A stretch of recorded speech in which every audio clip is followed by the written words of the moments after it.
1절을 보시면 사라가 127세를 살았다라고 되어 있습니다. 이것이 이제 사라가 누린 횟수라고 되어 있죠. 사라가 127세에 죽었습니다. 그러면 우리가 여러 가지를 계산할 수 있는데, 사라가 이삭을 낳을 때 나이가 몇 살이었죠? 90살이었죠. 당시 아브라함은 100살이었습니다. 아브라함은 사라보다 10살이 많았습니다. 그렇다 그러면 127세에 사라가 죽었으면 아브라함은 당시에 137세였습니다. 그리고 사라가 127세에 죽었다 그러면 사라가 이삭을 낳을 때의 나이가 90세였기 때문에 90세 아이를 낳고 몇 년을 더 살았냐면 37년을 살았습니다. 그러면 당시에 이삭의 나이가 37살이었습니다. 이제 그런 정도는 이제 계산이 됐겠죠. 그리고 훗날 아브라함이 죽습니다. 아브라함이 죽은 나이가 25장 7절에 나오는데, 25장 7절에 가면 아브라함이 175세에 죽었다고 되어 있습니다. 아브라함은 175세에 죽었는데 사라가 127세에 죽었을 때의 아브라함 나이가 137세였으니까 사라가 죽은 후에 그때에 죽고 난 다음에 꽤 오랜 시간, 약 30 몇 년 동안을 아브라함은 더 살았던 겁니다. 그렇게 아브라함이 이제 아내 사라가 127세에 죽을 때, 즉 이삭이 37살이 되어서 죽었을 때, 그때 이제 장사를 치르는 장면이 나옵니다. 참고로 이삭이 몇 살에 결혼하냐면, 이삭이 결혼한 것은 사라가 죽기까지는 결혼을 하지 않았잖아요. 지금 결혼한 적이 없잖아요. 그러면 이삭이 결혼한 얘기가 24장에 나오거든요. 이제 23장이 지나고 24장에 나오는데 25장을 보시면 25장 20절을 한번 보시면 25장 20절에 이삭은 몇 살에 아내 리브가를 맞이하냐면 40살에 맞이하죠. 그러니까 엄마가 죽은 지 3년 만에 결혼을 합니다. 이게 이제 성경을 앞뒤를 이렇게 재다 보면, 공부하다 보면 나올 수 있는 그런 연한이죠. 어쨌든지 간에 사라가 127세에 죽었습니다. 자기 아들 37살 되었을 때에 죽게 된 거죠. 그래서 죽었을 때에 매장을 해야 되는데 당대에 매장할 수 있는 그런 땅이 없었으니까요. 자, 2절을 오늘 본문 2절을 보시면 이렇게 말했습니다. 사라가 가나안 땅 헤브론 곧 기럇 아르바에서 죽었다 그랬어요. 여러분, 어디서 죽었냐면 헤브론에서 죽었다고 되어 있습니다. 그 땅을 뭐라고 했느냐면 기럇 아르바라고 했습니다. 기럇 아르바는 훗날 이제 뒤에 성경을 읽다 보면 또 나옵니다. 그래서 여러분, 기럇 아르바 그러면 거기는 다 헤브론입니다. 그리고 헤브론은 또 뭐라고 되어 있냐면 마므레라고 되어 있습니다. 헤브론은 마므레라고 되어 있는데, 여러분 이 17절을 보시면 뒤쪽에 있는 17절을 보시면 뭐라고 되어 있냐면 마므레 앞 막벨라 굴에 있는 에브론의 땅이라고 되어 있습니다. 마므레라고 하는 단어도 이미 성경에 나왔습니다. 창세기에 이미 마므레가 나와 있고, 마므레가 나올 때에는 항상 상수리 나무라고 하는 단어랑 같이 나오죠. 근데 마므레는 어디냐? 거기는 헤브론이 마므레입니다. 13장 한번 가볼까요?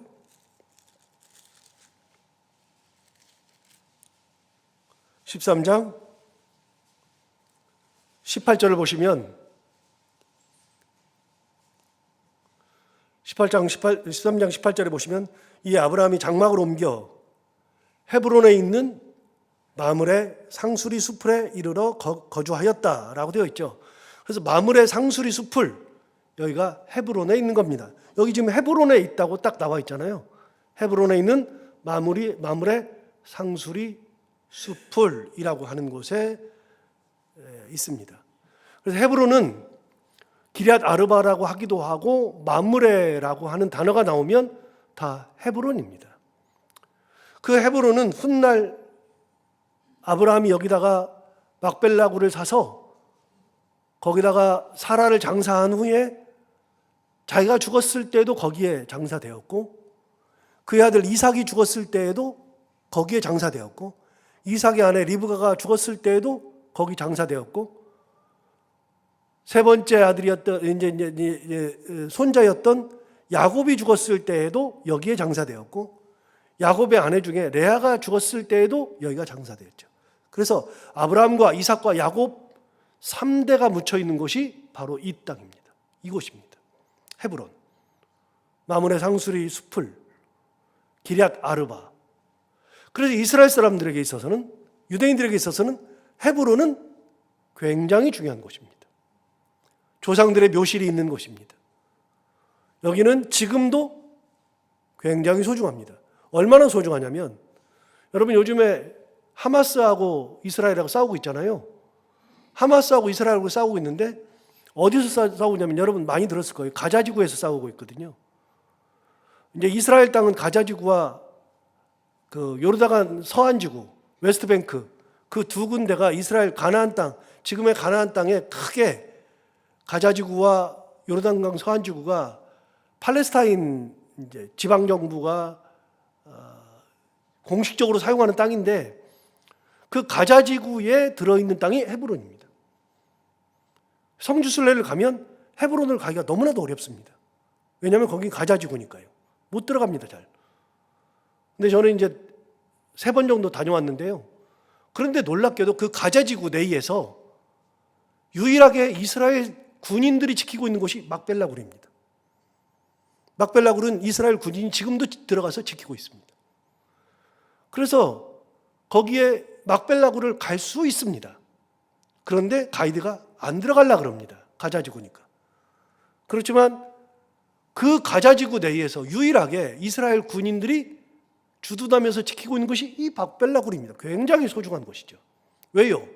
아브라함과 이삭과 야곱 3대 그 부인들이 다 들어가 있는 곳이 이 막벨라굴이니까요. 그만큼 중요한 곳이 막벨라굴입니다.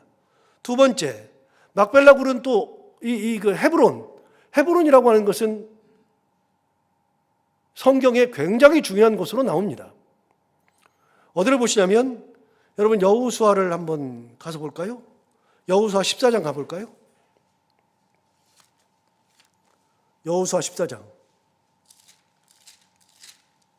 제가 가지고 있는 성경으로 구약성경 341페이지.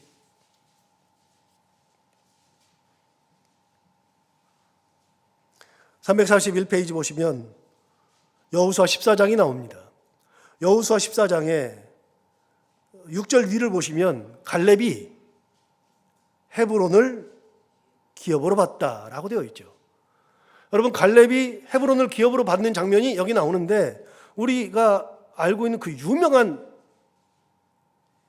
성경의 내용이 여기 나옵니다. 갈렙은 누구냐면, 우리가 잘 알다시피 모세가 가데스 바네아에서 12명 각 지파에서 장들을 뽑아가지고 12명을 가나안 땅을 정탐하게 했습니다. 정탐하고 왔는데 40일 동안 정탐하고 왔을 때에 10명은 거기 가니까 포도가 이렇게 좋고 결실한 게 많고 막 젖것 끓이는 거 맞긴 한데, 그런데 거기 가서 보니까 안악자손이 있어서 우리는 그들에 비하면 메뚜기와 같다.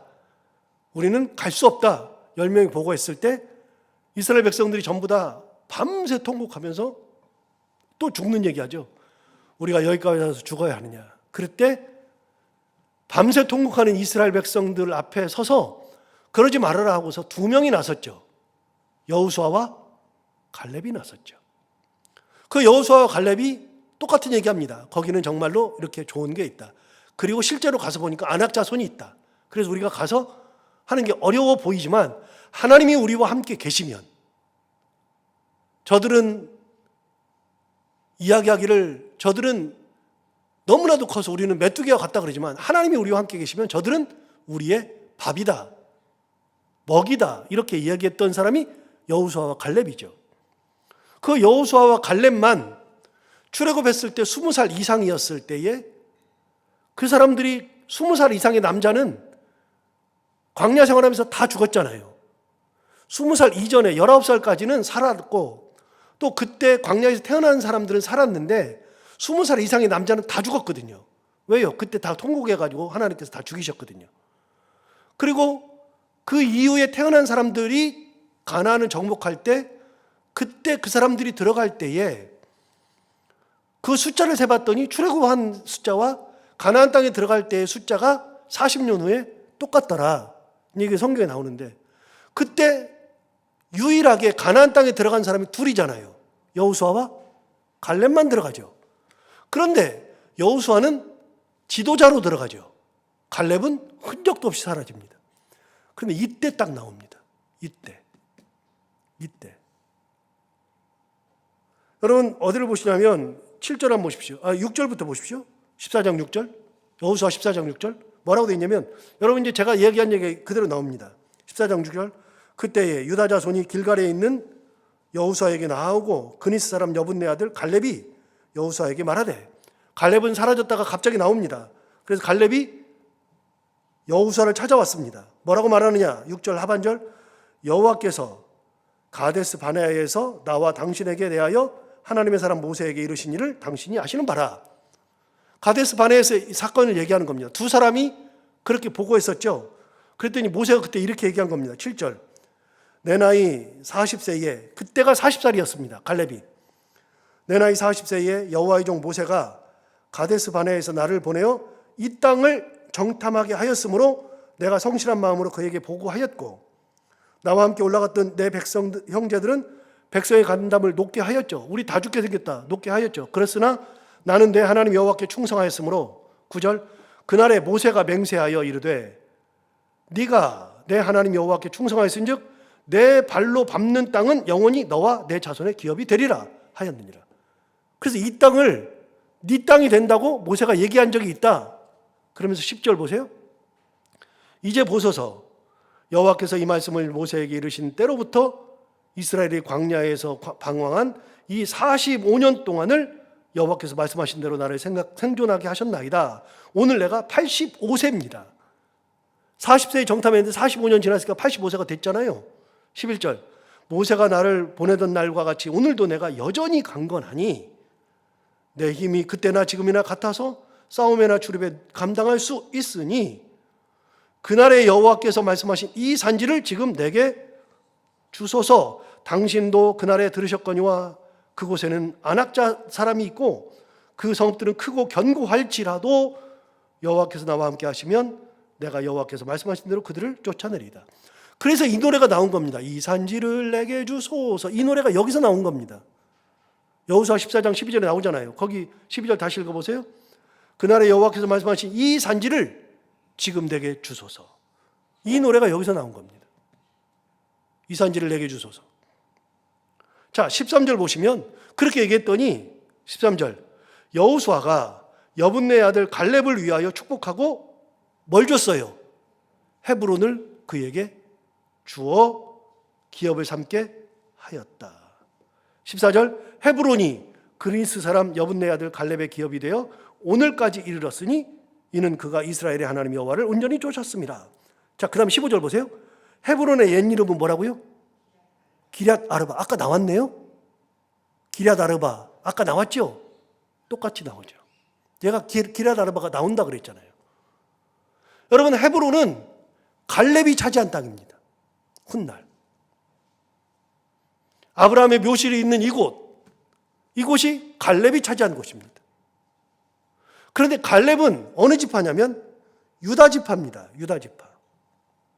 그러니까 그 지역은 전부 다 유다 땅입니다. 나중에 가나안 땅에 들어갔을 때 받았던 유다 땅입니다. 그 갈렙이 유다 지파가 받았던 그 헤브론을 중심으로 해서 유다 지파의 땅을 받았죠. 그래서 헤브론은 아브라함이 샀던 땅이었고 훗날 갈렙이 차지한 땅이 헤브론이었습니다. 그럼 한 군데 더. 헤브론은 진짜 중요한 곳입니다. 어디를 보시냐면 여러분 사무엘하 2장을 가보겠습니다.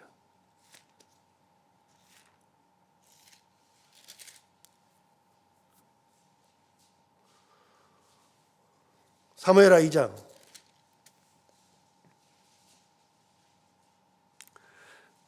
제가 가진 성경으로 구약성경 465페이지. 자, 사무엘하 2장을 보시면 1절 위에 제목이 나오죠. 다윗이 유다의 왕이 되다. 다윗이 무슨 지파죠?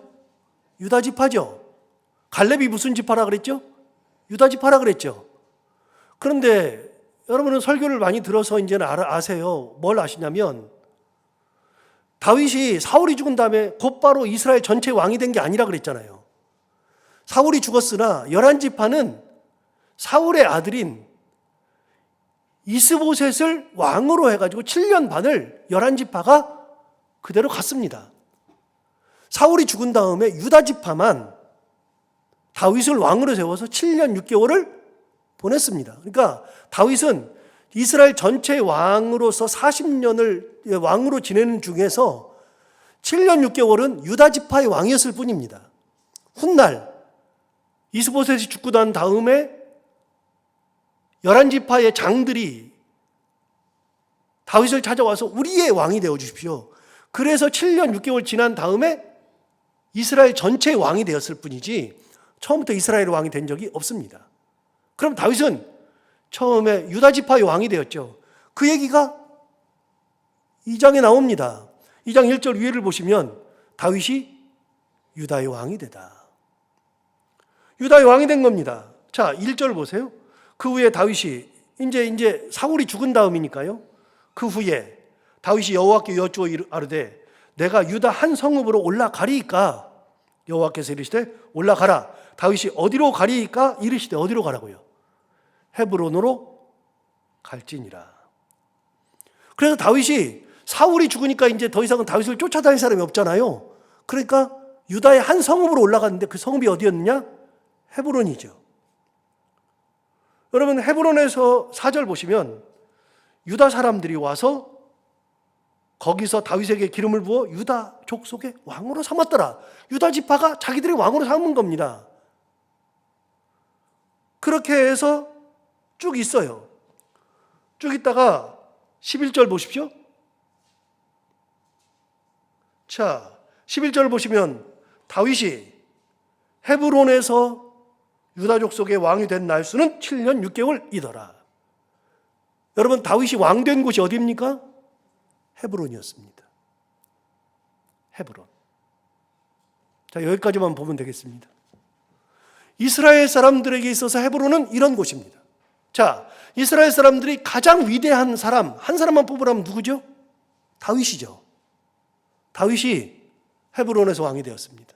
거기는 갈렙이 차지한 땅이었습니다. 굉장히 중요한 땅이죠.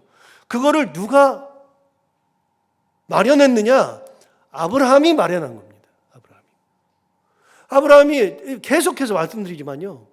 여러분 아브라함이 이 땅을 사놓으면 내가 여기서 죽으면 내 아내도 묻지만 나도 묻히고 내 자식들도 묻히고 그리고 야곱도 묻히고 그 생각을 했을까요? 두 번째, 아브라함이 그 땅을 살 때 훗날 한 500년 지나면 갈렙이 이 땅을 차지할 거다 생각한 적이 있나요? 아브라함은 갈렙을 알기나 했을까요? 아브라함이 훗날 진짜 훗날 다윗이 여기서 유다 지파의 왕이 될 거다라는 생각을 한 적이 있을까요? 없어요. 단 한 번도 한 적이 없어요. 그런데 아브라함이 사놓은 이 땅이 헤브론, 기럇 아르바, 마므레, 상수리 수풀이 있는 이곳이 이스라엘에 있어서 가장 영적인 도시가 되었습니다. 지금도 유대인들에게 있어서 가장 중요한 곳은 헤브론입니다. 조상의 묘실이 있고 아브라함이 왕이 되었었던 곳. 그곳을 아브라함이 사게 되는 겁니다. 그렇게 생각해 보니까 이 헤브론이라는 데가 굉장한 곳이구나라는 것을 깨닫게 되죠. 여러분 역사적으로 보면은 이런 일들이 굉장히 많습니다. 아브라함이 헤브론을 샀기 때문에 헤브론에 막벨락으로 샀기 때문에 그곳이 영적인 곳이 되었듯이 예루살렘은 누구도 주목하지 않았는데 다윗이 거기를 수도로 정하면서부터 예루살렘은 가장 유명한 곳이 되었습니다. 그 전에 예루살렘을 주목한 사람은 단 한 사람도 없었습니다. 단 한 사람도. 이 예루살렘 이전에 다윗 이전에 왕이었던 사울은 고향이 기브아였습니다. 예루살렘에서부터 차로 한 5분에서 7분 아니면 10분 아주 짧은 거리에 있는 기브아.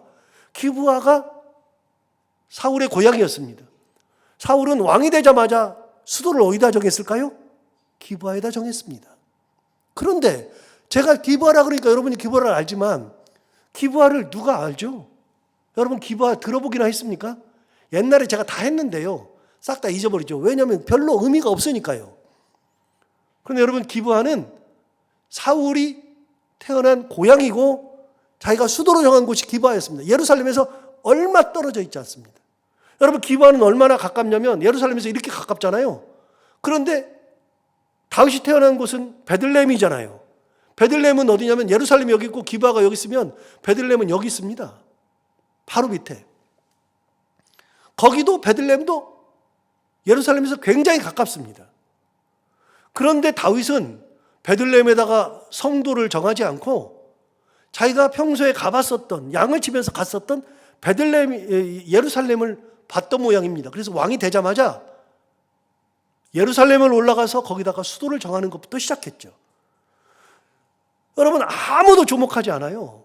아무도 주목하지 않지만 그러나 내가 하나님의 뜻으로 하나님의 은혜로 그곳을 점령하고 그곳을 정하고 거기서 하나님의 뜻대로 살면 하나님께서 그곳을 가장 귀한 곳으로 만들어 주신다.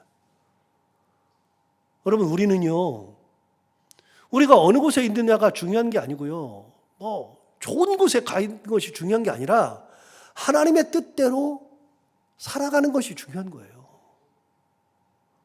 그러면 하나님이 내가 있는 곳을 귀한 곳으로 만들어 주시는 것이지, 귀한 곳으로 만들어진 곳에 내가 가서 사는 게 아니고요. 그래서 별로 두려울 게 없어요. 내가 어디를 가든지 두려울 게 없어요. 그것 때문에 힘들어할 것도 없어요. 내가 가는 곳이, 하나님의 은혜 가운데 가는 곳이, 그곳이 성지예요. 가장 귀한 곳이 되는 거예요. 아브라함이 그렇게 해서 헤브론을 사면서 헤브론이 드디어 이스라엘에서 가장 귀한 곳이 되는 거죠. 이게 2절에 나오는 거예요. 자, 2절을 다시 한번 보세요. 오늘 본문 2절을 보세요. 2절을 보시면 이제 단어가 하나하나 다 들어올 겁니다. 사라가 가나안 땅 어디요? 헤브론. 이 헤브론이 어디인지 딱 알겠죠. 곧 어디요? 기럇 아르바. 기럇 아르바라는 것이 갈렙이 차지했던 땅 얘기할 때 딱 나왔잖아요. 기럇 아르바에서 죽었어요. 그 아내가 죽었던 가장 슬픈 곳. 그래서 장사 지낼 곳도 없었던 그곳. 그래서 장사 지낼 곳을 찾아야만 했던 그곳이 하나님의 은혜 가운데에 이스라엘에게 있어서 가장 영적인 곳으로 바뀐 거죠. 죽음에 아브라함이 들어가서 사라를 위하여서 슬퍼하며 애통해요. 지금 이곳은 슬픔의 장소죠. 애통의 장소죠. 그런데 훗날은요, 모든 이스라엘 사람들, 유태인들의 가장 영적인 장소로 바뀌게 되죠. 오늘 이걸 생각해 보면 정말 예수 믿는다는 것을 또 한번 생각해 보게 돼요. 예수 믿는 게 뭘까? 정말 예수 믿는 것은 이 땅에 살지만 얼마나 하나님의 말씀대로 사는 것이 중요한 것인가? 그렇게 살면, 은혜대로 살고 말씀대로 살면 하나님께서 내가 가는 곳곳마다 하나님의 은혜가 가득한 곳으로 바꿔주신다. 여러분, 우리 모두가 다 이런 은혜를 가지고 살아가는 귀한 삶을 살아가는 저희들 모두가 다 되기를 바랍니다. 기도하겠습니다. 하나님 아버지 감사합니다. 오늘 귀한 말씀으로 우리를 깨워주셔서 감사합니다. 이 말씀 짧은 말씀이지만 이 말씀을 통하여서 아브라함의 삶, 아무도 주목하지 않았던 그곳이 하나님의 말씀대로 살고 하나님 말씀 붙들고 살았던 사람들의 삶에서 어떤 의미가 있는지를 다시 한번 깨닫게 해주셔서 감사합니다. 하나님 아버지, 주의 크신 권능으로 언제나 지키시고 우리가 어느 곳에 있든 어떤 상황이든 끝까지 하나님을 바라보며 하나님의 말씀을 붙들고 살아서 아브라함이 헤브론을 가장 귀한 곳으로 만들었듯 다윗이 아무도 주목하지 않았던 예루살렘을 가장 귀한 곳으로 만들었듯 하나님 아버지, 우리가 어느 곳에 있든 하나님의 말씀대로 살아서 우리가 있는 곳이 가장 귀한 곳, 하나님의 은혜가 가득한 곳 되게 하여 주옵소서. 우리 가정이 그런 가정들 되게 하여 주시고, 이 교회가 또 그런 교회가 되게 하시고, 우리가 가서 있는 신앙생활은 어느 곳이든지 그곳이 바로 이런 곳들이 되게 하여 주옵소서. 하나님 아버지, 오늘도 하루를 살아갈 때 이 말씀을 기억하며 살게 하여 주옵시고, 특별히 오늘 이금자 원사님 이 새벽에 나오면서 하나님 범사에 감사합니다 하면서 귀한 예물 하나님 앞에 드립니다. 주님 기억하여 주옵시고 사랑하는 딸의 마음을 받아주시기 원하며 범사에 감사하다고 고백하는 것처럼 남은 인생 끝까지 하나님 은혜, 하나님께서 범사에 함께 하신 것에 감사하며 살아갈 수 있는 그런 삶 살게 하여 주옵시고, 노년의 복을 주셔서 더욱더 건강하게 하시고, 혹이라도 잘못되어서 들어 누워서 남은 평생 지나지 않도록 주님께서 끝까지 건강을 지켜주시기 원하며, 스라의 사랑하는 하나님께서 주신 귀한 자녀들 그리고 자손들 모두가 잘 되는 복, 그런 복을 누리며 살게 하여 주옵소서. 하나님 아버지, 오늘 또 해야 되는 것들 기쁨으로 잘 감당하고 만나는 분들과 함께 웃고 행복한 하루가 되게 하여 주옵소서. 예수님 이름으로 기도하옵나이다.